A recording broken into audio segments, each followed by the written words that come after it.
Independence Day, but unfortunately things are not looking so good for India at the Olympics.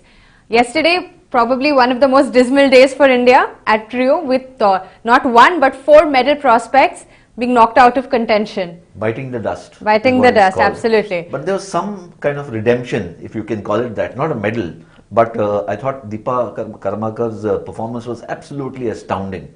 And she's got 4th place, but she's coming back a true blue hero. Absolutely. I think Deepa Karmakar kind of lightened up the entire day with, she missed the medal by just a whisker, finishing 4th to the likes of Simone Biles. So I would still think, yes, that was a fantastic performance. Fantastic. And in a sense, it reminded at least an old-timer like me of a Milkha Singh and a P.T. Usha. You know, they went, but there's a big difference. That Milkha was a champion in those days, and he went to the Olympics, lost for the medal by a whisker. P.T. Usha was the reigning queen in Asia, certainly, and she also missed a medal by a whisker in the 1984 Olympics. This girl, coming from virtually the, you know, what people consider in India the boondocks, yes, not much attention paid to the Northeast and Tripura, qualifying for an event in which India has no prowess at all in gymnastics, and goes and does the most, takes on the challenge of doing the most incredible, the most, you know, dangerous kind of move, the Proudhanova, yes, and finishes 4th. Nobody gave her a hope in hell, but this is true grit. And you know, we have to give her accolades, and her coach, who's been with her for 16 years. It's Nandi sir, that's Nandi right. sir. So I think this is an amazing story for India emerging from these Olympics, and in that sense it gives me, you know, or it should give all of us a sense of inspiration going ahead, that if you've got such potential in India, then obviously medals should be a matter of, you know, consequence. It should not be a hardship. I think that's the inspiration we have to take. If there are such talented people around in various disciplines, then it's a question of finding them, nurturing them, and making sure that that final gap between qualifying and winning, you don't lose out there. If you look at what's been happening this time, there are lots of places where we could have got a medal. Yeah, we've missed out by an inch of sorts. Yeah, exactly. Which means there's something lacking, you know. Either you're choking, the scale of the Olympics is making you choke, or whatever it is. I think a sports psychologist will be able to explain it better, but that's the way I see it. Right, but as you mentioned, Deepa spoke like a true champion after her 4th place finish. She says that at Tokyo 2020 she'll do even better. She's already looking forward. Imagine, and she's 23 now. 23 She's had now, a birthday yeah, recently. So 27, most gymnasts are, you know, have retired by then, because it's a very young person's sport in many ways. But this girl is very ambitious, she's very driven, and, you know, hopefully she'll be there in the next Olympics. Yes, yes, we all have our fingers crossed. But, you know, speaking of 4th place finishes, we also had our mixed doubles pair of Sania Mirza, Rohan Bopanna lose out on the bronze medal match. Very disappointing, especially for someone like Sania Mirza, who's won a lot. Bitterly disappointing, not very disappointing, Zenia. Let's make no bones about it. They had 2 opportunities. Right. You know, they had an opportunity to go and win either a gold or a silver. They lost that to Venus Williams and Rajiv Ram. Then they had an opportunity to win a bronze, and they went and muffed that also. So, I mean, you know, disappointment is one thing. I think there's something, when they look back, they will not, it'll be with a lot of unhappiness, both Rohan Bopanna and Sania Mirza, because this was theirs for the taking, at least a bronze medal, and it didn't happen. Right, in fact, in the first set, they lost 6-1, which kind of just set the tone for the rest. And even though they took the next game to a tiebreaker, they couldn't quite manage it. They couldn't quite manage it. In fact, I thought they had they looked better and sharper in the match against Venus and Ram, because they ran away with the first set, and, you know, they were not, it didn't look like they would be beaten even in that match. But I thought Venus Williams just rose, you know, just raised her game, rose to the occasion and swamped both her opponents. She was the player of that match. But in the next match for the bronze medal, I thought that with so much going for them, and this is a combination they've chosen, they were so, you know, intent on playing with each other, that I didn't expect them. It's very deflating, to say the least. Right, and, you know, we must talk about how this 4th place finish has sort of been the most positive thing, yet the most disappointing thing for India, because apart from Deepa and Sania, Rohan, even Abhinav Bindra missed the podium by a whisker. Yeah, look, it can happen. You know, Djokovic lost in the first round and Serena Williams lost. So Abhinav Bindra has a gold medal to his credit. Let's not forget that. He's the only Indian individual who has. So if he's finished, and he actually came very strongly, you know, he was winning a silver and then it happened. But yes, in the larger sense, this is what I mentioned that, and Abhinav actually might be able to talk about it much better from an athlete's point of view, because he's been there and he's also suffered. You know what, when you play a sport at this level, you can have setbacks. But for several people to have a setback like this is a, you know, I don't know how to put it. It's something we need to examine in our national psyche, sports psyche. That are we kind of reaching the precipice and then not making it, and why? Yeah, the little small gap to be filled. Correct. And speaking of, we also had Saina Nehwal, London bronze medalist, being knocked out. That is again a huge blow for India's chances. Very big blow, and this opponent of hers was not very fancied. You know, Yeah, so she was a Saina Ukrainian lower-ranked player. Saina was struggling with a knee problem, a knee inflammation. But even so, look, you're in the competition. So I think it was she, much as her discomfort may have been, this was a setback in terms of a player, a high-quality player playing against somebody who's not as good as her otherwise. Which shows you how the Olympics, some people can really raise their performance and some others can struggle, which happened with Sania. Saina, sorry. I'm sure she'd be very disappointed, although she and her coach both spoke of an injury. And similarly, in London, she had suffered from a bit of a flu, Yes. which kind of impacted her in her match for the semis. However, do you think this is some sort of just an injury, or do you think that this is more to do with the fact that, you know, she hasn't been able to reach the expectations? Look, I think the injury must be there. Definitely, you know, yes. That it's would be there. a part so of it's it. hampered her movements. But this is the Olympics. Sometimes you have to just rise above your injuries, I think. It may not be physically possible sometimes. But I think in this match, you know, in the next round, I don't know who she would have met. Maybe somebody more formidable. In this match, the opponent didn't look on paper to be somebody who would trouble Saina so much. But it happened. Right. We've still got Sindhu. We've got Sindhu and Srikanth. Well, more on that later when we discuss today's day. But finally, we must talk about the Indian hockey team. With a 1-0 advantage, they went down to Belgium 3-1. Again, a very bitter disappointment. Very bitter. And, you know, Srijesh has put out an... He's apologized. Right. So, I mean, apology, I don't want, you know, to get into that, because, frankly, the Olympian athletes don't need to apologize. Absolutely. You know, that I don't think that's what people should be expecting from them. They're giving off their best. I think, and this is what I spoke to Shashank yesterday when you were missing, that Belgium should not be taken lightly. The European teams have taken to AstroTurf. I mean, Belgium, 30 years back, when India was in its prime, the Asian style was at its peak, Belgium wouldn't even feature anywhere in the hockey rankings. But now they are a strong team. Again, like Holland, a country with a small population, but playing a lot of hockey for recreation as well as for competition. So they are very used, very adept on the surface, which they have been for maybe 15-20 years, and they were always a threat to any team. Now, what is the difference between, say, India and West Germany? West Germany against New Zealand, they pumped in 3 goals in the last 4 minutes. They were lost to New Zealand. That's where the difference lies. The finishing. The finishing, the you know, rising to the occasion. You are about to lose. You may not be in the semis. You raise the level of your game and you come up winners. I think that's the psychological gap which we have to bridge still. And it has to do with, obviously, talent, which I don't think there's a great shortage of talent, but it's to do with, you know, strength, stamina building, the drill, the training. And I think more and more I'm getting convinced about one thing. It's the mental conditioning of our athletes across the board. Right. You know, leave aside Abhinav Bindra, who's finished 4th, but he's a past medal winner.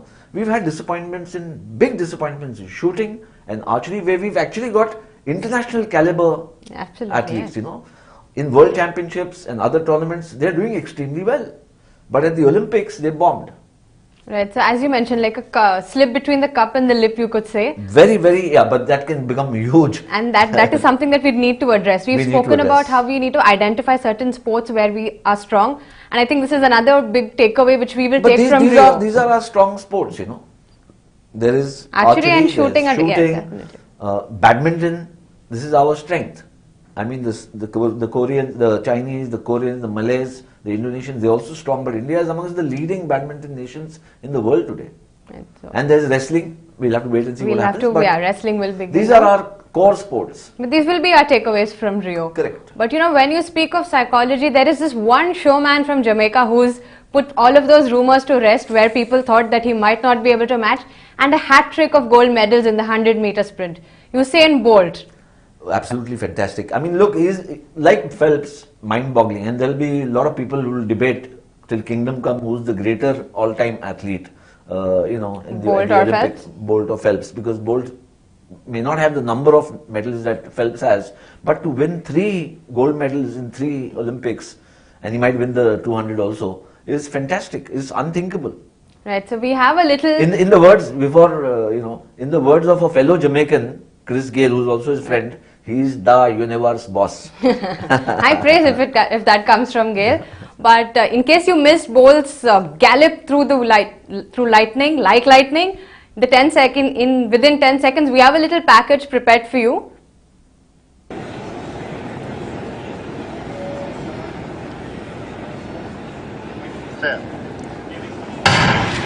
Gatlin got a good enough start. Bolt was a bit slow to begin. He's got some work to do. Gatlin's in front. Bolt stretching out now. He's coming after him. He's immortal now. Usain's done it. Gatlin challenged for the silver medal. 9.80 all the way from Beijing to London and now to Rio. It is one of the greatest athletic achievements of all time, if not the very greatest.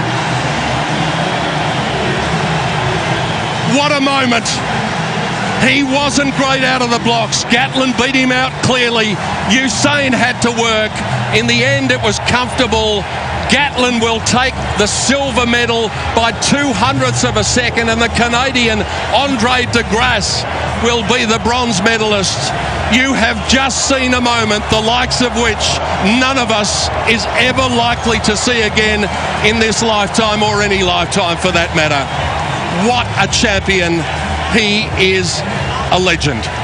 Usain Bolt rode into Olympic history Sunday, capturing an unprecedented 3rd consecutive 100-meter crown to confirm his place in the pantheon of the greatest athletes the world has ever seen. The 29-year-old Jamaican legend, competing in his final Olympics, powered over the line in 9.81 seconds, vanquishing drug-tainted American rival Justin Gatlin, who took silver, with Andre de Grasse of Canada claiming bronze. Gatlin, who had been booed by the Rio crowd as he was introduced, crossed in 9.89 seconds, with de Grasse just behind in 9.91.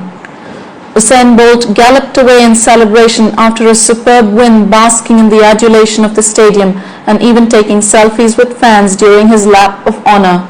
He then delighted his fans with his traditional lightning bolt pose as reggae blasted out of the stadium sound system. It was brilliant. I did not go so fast, but I'm happy I won. I told you guys I was going to do it, Bolt said. The victory left Bolt standing alone in the 120-year history of sprinting in modern Olympics. No other athlete, man or woman, has ever won 3 consecutive individual Olympic sprint titles. It also leaves Bolt on track to complete an incredible triple-triple of clinching 100, 200 and 4x100-meter relay titles for a 3rd consecutive Olympics. Someone said, I can become immortal. 2 more medals to go for that, Bolt said. Bolt, the 2008 and 2012 Olympic champ, had already earned the right to be regarded as the greatest sprinter in the history of athletics after accumulating more golds on the track than anyone has ever done. But the Jamaican's latest triumph erases any lingering doubts that he deserves to be ranked alongside the likes of Muhammad Ali, Pele and Michael Jordan as the kind of once-in-a-generation athlete who transcend their sport. Lightning strikes thrice indeed. Bolt from the blue for the others. Right, absolutely. And he, in fact, till about 50 meters, as we saw, he wasn't really in the lead, and then he just put in this fantastic burst of energy. That seems to be the pattern. I was in London when I watched him run, and it seemed that he's doesn't have a great start, and will he ever make it? But see, he's a bit of an anomaly for the 100 meters because he's extremely tall. He's 6'5", 6'6", which is not the best height. theoretically or academically, as people say, that it's not the best height for somebody, but it obviously means he's got these large loping strides, and it's not just about the strides, it's how high you can kick, you know, for the sprinters certainly, how high your knees go up while you're sprinting, what they say is how long you're able to stay above the ground is what counts. Oh, interesting. Yeah, and therefore a lot of people believed, including the experts, that because he's so tall and he's getting his knee high may not be so easy. Usually your sprinters are power packed and of a decent height, but it's more on power rather than just only stride. But this guy is redefined. He is a freak. Well, he is a freak. I think he'd be very proud to call himself that even. Absolutely. And in fact, he's never one to shy away from words. So he said that his quest for immortality starts with 2 more goals, and then he can finish the triple and retire happily. So somebody asked him a question. I'm sure it was an Indian journalist, and said, so between what do you like between running and cricket? He says, I like a hat trick. Well, he's got one, and as we discussed, maybe he really wants to be part of the West Indies cricket team and get another hat trick. They can do with a performer like Bolt, I can tell you that, the West Indies cricket team. Yeah, that will be a bolt from the blue for all cricketers, I'm sure. But from athletics to tennis, Andy Murray, another history maker, 2nd consecutive gold medal in singles. Absolutely. Look, he's been living under the shadow for the last 8-10 years of Roger Federer, then Nadal, then later even Djokovic. Yeah, right. But he's got 2 gold medals, and this year has been spectacular for him. He's won the Wimbledon as well as the Olympic gold, and he's been in the final of all the Grand Slams so far. In the final of all the Grand Slams. So he's really, I think, emerged from that penumbra of living under, Federer is the greatest and Nadal is almost there and Djokovic is the greatest of them all kind of argument. But nobody used to mention Andy Murray in that club. Never, yes. But now, I think, perforce, you have to. And what was very interesting about the men's singles podium was we had Andy Murray with gold, Del Potro with silver, and Nishikori with bronze. And Rafa Nadal losing to Nishikori. And each of them, I think, represent a different era of tennis. I think Murray would be the more present time great. Correct. Del Potro with somebody in the past who had so much potential but couldn't do. But and injured for a long while. Right, so many surgeries. He just couldn't live up to that. Yeah. And Nishikori, like a future potential to fulfill. So I think also, Zinia, because we're talking about tennis, I think there is an era which is passing of Federer, Nadal, even Djokovic. In the last few months, is not looking the same player. Yes, not since the French Open. We have to now look at the 18-20-year-olds who are coming, who are emerging, and see where they will go. Nishikori may be one in that pack, but clearly, an era is changing. It will be very interesting to watch out for that even in the coming US Open. Yes, absolutely. But from, all the highs and lows yesterday to what we have to look forward to today, hopefully it will be a slightly better day for India. But the big events will be Lalita Babar in the 300-meter steeplechase and Vikas Krishan playing his quarter-final bout. A win where will assure him a medal. Exactly. If he reaches the semis, then irrespective of what happens in the semis, he gets a medal because the semi-finalists get a bronze each.